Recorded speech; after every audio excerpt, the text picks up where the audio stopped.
Hello all, James here. Now, I only post when something really interests me or angers me or something I can get excited over. I'm not like most people who do this kind of thing and, just post for the sake of it, so hopefully the quality's better than most. And something I read a couple of days ago, I forgot to make a mental note of it because I would have actually maybe done it a few days ago, but then revisited when I was doing the Story Time with Dutchman Tell format or script or whatever you want to call it, and it's WWE's price gouging. More specifically, it's the WWE Hall of Fame and the price gouging for the tickets for that. Now, there was another story with WWE that basically the ceremony has only really been announced where and when it was going to be like a week earlier, and it's so close to it, and it's now at the Fontainebleau in Las Vegas on April 18th. But tickets are, to put it mildly, astronomical. Now, I went to go see WWE in a house show last October, had great seats in the first tier, right opposite ringside for about $140 equivalent, there or thereabouts, per person. WWE's Hall of Fame tickets, the worst ones, just to get through the door, are $225, and they run up to, and this is all standard admission, $1,500. Now, that's not even remotely the worst of it. WWE has once again stepped into the breach to make sure that $1,500 sounds reasonable in comparison to their premium priority, whatever it is, nonsense that you dress it up with to overcharge you, premium experience, I guess. Here's the thing, right, and it's the WWE Hall of Fame, right, where you basically, wrestling's so much more fun. You can shout and holler and get up and go for a drink anytime and not feel like you're disturbing people. If I want to sit there basically in silence to an event, I can go to the World Snooker Championships and sit there quiet all day for a lot cheaper. But here we go. The most expensive package first. For just $9,950, you can be guaranteed a front row camera side seat so all your friends can see what a dickhead you are for spending that money, as well as, I'll give you the brief front row camera side seat, brilliant, yeah, whatever. Hall of Fame stage access with podium photo ops, so but you can buy a podium, put a logo on, take a photo all day if you like for a lot cheaper. Anyway, premium gift, we don't know what it is. Dedicated priority pass, it's a small venue. You'll get through whether you've got priority pass or not very quickly, I'm sure. And professional on-location, on-site support staff, which means nothing. But here's what it is. Private meet and greet with Paul, Triple H Levesque, Michelle McCool, and Lex Luger. I mean, how exciting must that be? For 10 grand. Really bugs me. I'm going to talk about the price of the meet and greet in a minute because there's something I want to bring up here. But if you've ever been to a WWE hosted signing, I haven't, but I've been told that it's the least personal kind of signings. I mean, the independent conventions are far better because you'll get more of a chat and, a bit more time with the person that you're paying to see for a lot cheaper as well, but I'll get to that in a second. Whereas with WWE, for the most part, shuttle through in a line, 10 seconds, hello, signing, stilted photo shot, and then out you go through the other side of the turnstile for the next person in line. Now, consider this. This is on the day of the WWE Hall of Fame as well, so, the people who you are going to be having photo ops and getting a signature from, even if you are a WWE whale, they're not going to be interested in talking to you specifically that day because they've got speeches, they've got executives to glad hand with, they've got other general hangers-on, they've got colleagues they've not seen for years that they're going to be more excited to talk to than you. Now, if you're simply not interested in the meet and greet, you can actually get premium seats in the balcony, and I'll get to that in a second, as well as the lounge prior. So basically you're sat in a bar, wonderful, for a mere snip at $2,500 per person, and that is all you get. You get a balcony seat. In fact, let me have a look. There are some balcony seats actually either side here in GA 112 and 101. But it's like, so what? I mean, I'll tell you what you can get for $1,000 cheaper is fourth row, $1,500. And basically, all I can see that they're charging you for is all-inclusive beverages with dedicated service throughout the show. I mean, if you can't get off your fat arse to go get your own drinks, I mean, for $1,000, for goodness sake, I'd do all the serving all day to everyone for that. Anyway, there's another thing that I have to bring up as well, and it is the middling package, icon package, in fact. The difference is between $1,500, apparently, and then row 2 and 3, so the difference between basically one row, and then you've got the Hall of Fame access stage thing with a photo, then the meet and greet, is $7,000. $7,000 for a meet and greet and a photo on a stage with nobody on it, apart from a podium, I guess. Now, Here's what really gets me about this, is that Lex Luger does conventions still. He does a lot of them. He charges something like, I don't know, let's round it up and call it $100 for a photo and a signature.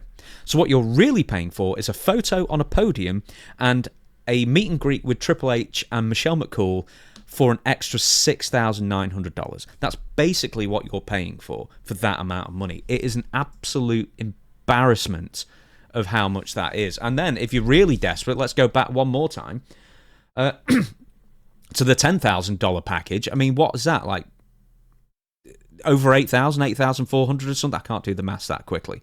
I mean, basically for 7,000, 8,500 bananas. You must be bananas if you're going to spend that money. Anyway, I don't know about you, but I'm getting really sick and tired of WWE jacking up the price on everything so steeply since WWE and UFC amalgamated to form TKO. And I'm actually sick of people even more paying for the prices that they're asking for, because when you pay these prices, you are telling the company that they can get away with it. And they can. And that really bugs me, especially because there's still a recession on, or really it's a living standards turn down, as the government calls it over here now, and people's wages are not rising up anywhere near enough to compensate. However, where all these millionaires are crawling out the woodwork, or people who are just tripping over money to give to WWE these days, I don't know. But what really bugged me is when TKO became a thing, and I knew it would happen, and it's now happening, is that the bean counters will look at WWE's gargantuan profits and say, man, that's just not enough. And how can we drain these suckers, customers, even more for all they are worth? How much can we truly charge them and get away with it? 20 years ago, here's an example, WrestleMania 20 tickets on the floor ringside, or near enough, for about $450. Now, they are 5 figures for 2 nights now, and I think it's $20,000 for ringside, front row, for WrestleMania, both nights, of course. But they were at least $15,000. And $15,000 will, excuse me, here we go. That's $10,000 for 5th row, and there is one still. So you're that lonely idiot who pay $50,000 with no friends. And there's 5 at the end as well that are all $15,000 for 4th row ringside as well. So yeah, I think it's $20,000 for row 1 ringside, I guess. Anyway, another example. I also want to say that WrestleMania 25 at MetLife was also super expensive, and also a massive jump up in price as well. But the thing is that Endeavor, since TKO took over WWE, or WWE became TKO, they've hiked up the ticket prices on average 88% compared to the year before, adjusting for inflation as well. Ringside, and this is another one, at WWE's Raw taping in Pittsburgh, that is in the end of June. $2,500 for a Raw taping. And other great floor seats range from, other floor seats range from $675 to $1,200 or more. And what are you getting for your money, basically? You're getting 5 matches for the Raw taping. WWE barely do house shows anymore where, they take their time a little bit more, and, it's a bit more fan-friendly, and there's not the pressure, and etc. They barely do them anymore unless they're on foreign soil like they were here, or, around Christmas time or something like that. But the other thing that gets me is that most of WWE's revenue doesn't even come from ticket sales. They come from merchandise, they come from television rights fees, and other things like in Saudi Arabia. They come from stuff like that. I mean, they don't even make that much more money. They don't even run that many shows, so they don't even make that much more money probably than they did beforehand. But once again, anti-consumer. AEW tickets. This isn't about AEW, but they've also seen a price hike since the last couple of years. But the thing is that let's compare AEW Revolution to Elimination Chamber, WWE Elimination Chamber, pay-per-views or PLEs, whatever you want to call them. For the people who went to AEW Revolution, by the way, it was a lot cheaper. They got 12 matches, including 3 warm-up matches or pre-show matches, whatever you want to call them. And a lot of them were long matches as well. It's not like you weren't getting a lot for your money. And then Elimination Chamber gave you 4. Over the course of, 3.5 hours? I think 3 hours, 16 minutes, in fact, to be absolutely specific. And then half the shows just like packages, showing like feuds and stuff, advertising for upcoming shows or merchandise, maybe showing some celebrities they paid to be at ringside or whatever as well. I mean, the only person who really benefits from that is the venues themselves, because the concession takings for, beer and hot dogs must be going through the roof because there's just so much downtime. WWE are, to put this lightly, taking the piss. at least WWE might actually be realising this to a small extent, because I'm sure loyal viewers of this channel a few weeks ago saw my video on Hulk Hogan's Real American Beer Suite at WrestleMania 41, where they were trying to charge $9,500 for essentially a $5,000 seat, but they just jacked up the price by making it seem like Hulk Hogan was going to be watching WrestleMania with you, but actually he was just turning up for a photo op and then leaving again. And then that's basically it. I mean, it's $5,000 cheaper if it was savvy. And I got some bots, I'm assuming, saying, well, most people, it's nearly sold out already, so shows what you know. Well, apparently not, because, let's go to this. The Real American Suite has now been reduced from $9,500 to just under $7,000. So quite clearly, it's not working for them, brother.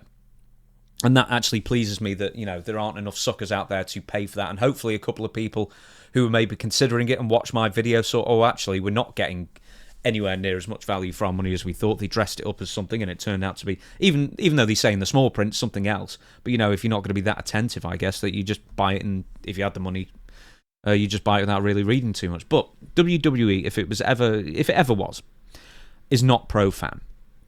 More than ever, and this has been ratcheted up when WWE, ended up with a working agreement with Saudi Arabia.